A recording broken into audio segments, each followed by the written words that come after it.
Hey guys, welcome back to the Propsmith. Now, I know that this video was going to be a build video on how to make this, but I figured that we do something a little bit different because a lot of people make build videos. I mean, it's not hard. So I figured instead we'd talk about foam.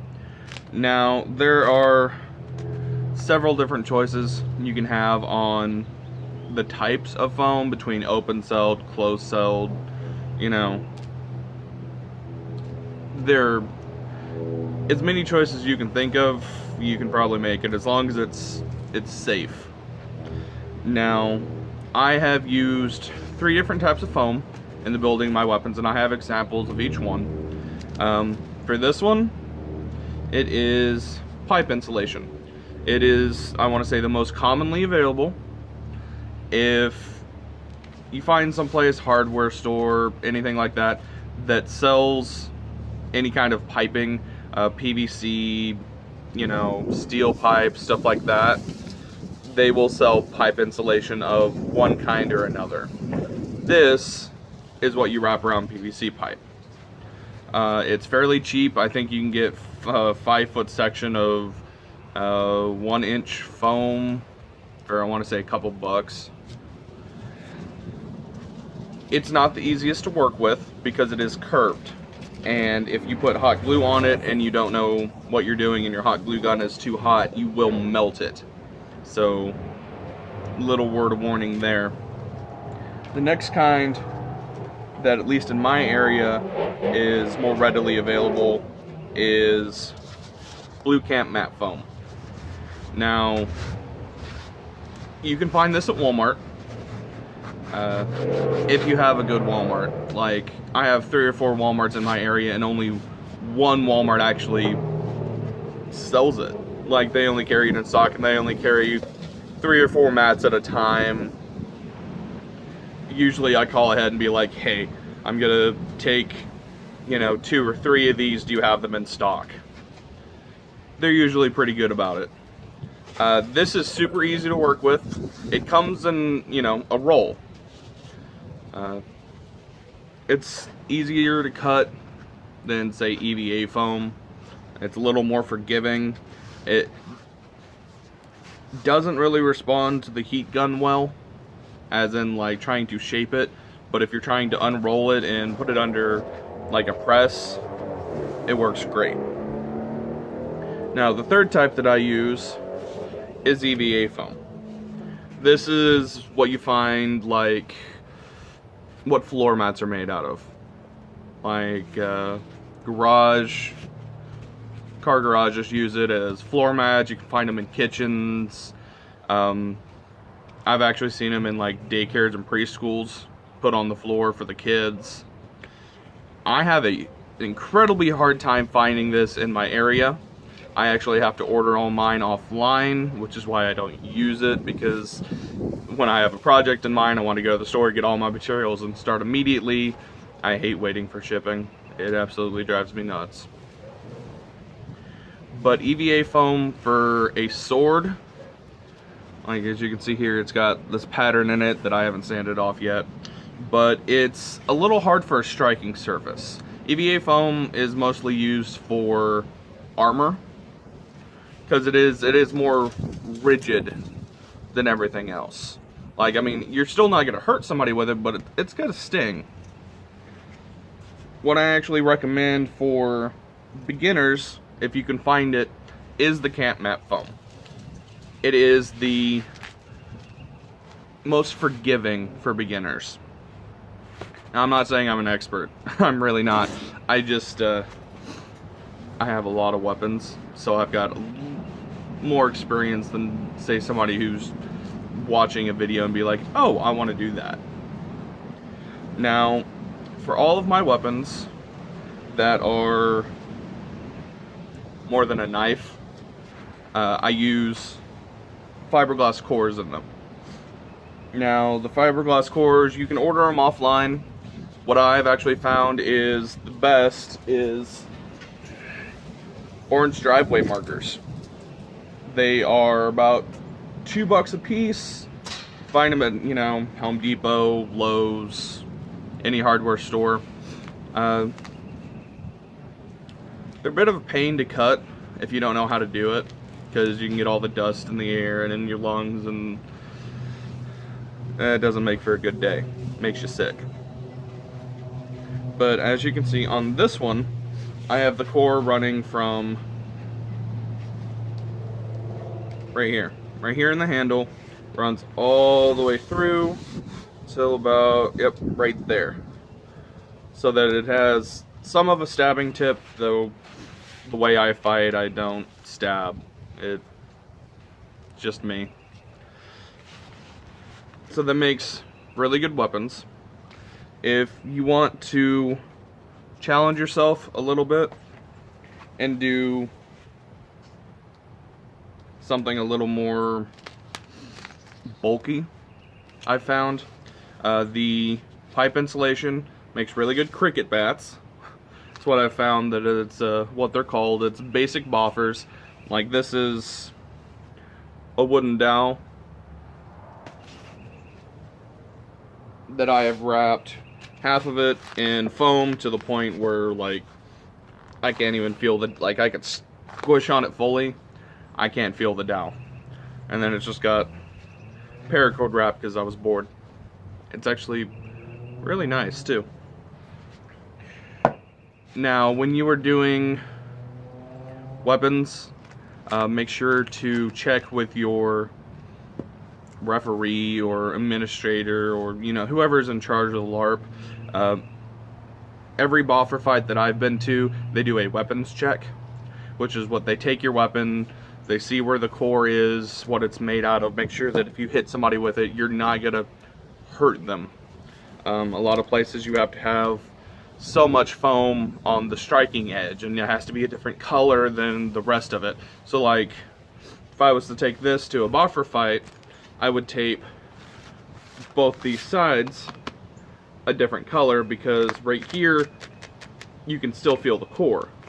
Out here you can't. So I'd strike with the outsides of it and not do like a flat of the blade attack. Now with this one, since it has a very thin core and the whole thing is made out of foam, like, I can flex that pretty far. The whole thing is made out of foam. The whole blade would be my striking edge. Same with the EVA foam. Since it is a fiberglass core, this whole blade would be my striking surface. This is actually one of my my first weapons. Is I got a hold of some EVA foam and saw a video online. This was a couple years ago, and I wanted to make it. And it's still, like, I have fought several duels with this. I've beat it up, dropped it, thrown it. It's sustained, you know, nicks and stuff, but it's great. Now, if you want to do detailed work, EVA foam is where it's at. You can take a hot knife to it and do, you know, battle damage. It sands extremely well, which is why it's used for armor, is because you can do the detailing. You can also coat this in something called Plasti-Dip, which seals the foam so it's able to paint. And it works quite well. It doesn't affect the striking surface at all. It just gives you a layer. Foam has air pockets in it, and what the Plasti-Dip does is seals all those air pockets so that when you paint it, your paint doesn't just seep into it and disappear. There's also different stages of boffers. Like, this is the most basic. This is a, I want to say, like, level 1 boffer. It's literally just a PVC pipe with foam on it. I use this, I've got 2 of these, and I use these for messing around with friends and doing knife training. You know, it's not anything fancy. Now this is the Camp Map foam, and it's solid foam. It's pretty much a step up from this. It's super basic. Like, you don't have to be fancy with it. You don't have to go and order you know, a $60 foam sword offline because you think that the first LARP you're going to go to, that's what people are going to notice. It's really not going to matter as long as you're having fun. I would rather take the time and make something that I am proud of out of materials that I can find and spend the time cutting and shaping and painting and all of that than dropping 40, 50, 60 bucks on a sword that I've never used before. I've never touched the materials. I don't know what's inside of it.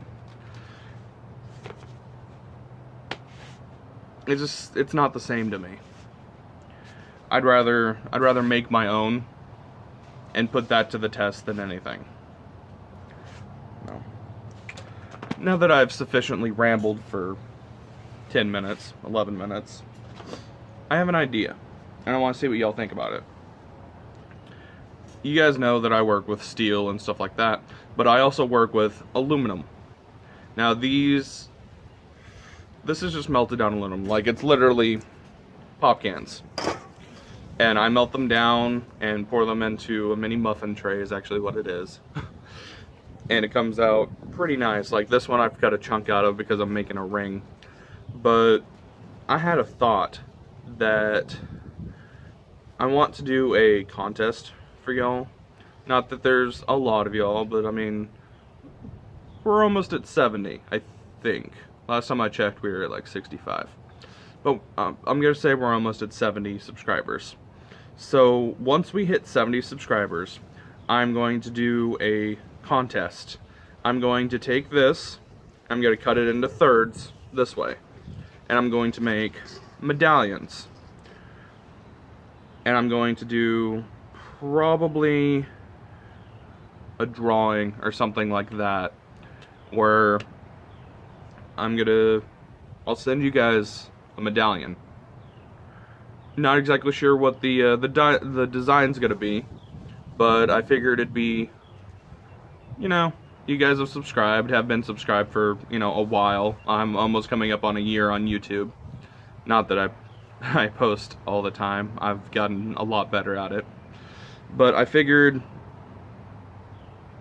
it's time to do something. Now, another thought I've had is melting aluminum, and I've ordered a graphite mold offline that it's a coin mold.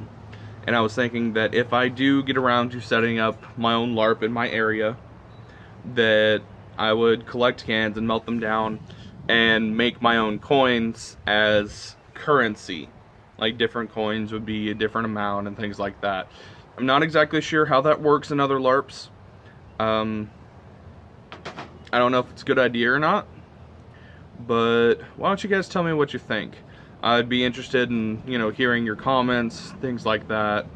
Right now, I'm averaging about 10 views per video, so let's set a goal of at least the 10 views, but 5 likes. If we can do 5 likes, that would be amazing. Now, I've sat here and rambled. I'm actually wearing the tunic I made. Thank you, Max. You know who you are. For the whole tip on the dragon. I turned it inside out. It looks better than it did, and it doesn't bother me as much. Alright.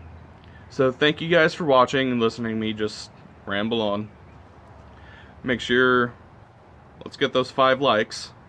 Drop a comment below and tell me what you think about the medallions and the currency coins. And I will catch you guys in the next video. Thanks for watching.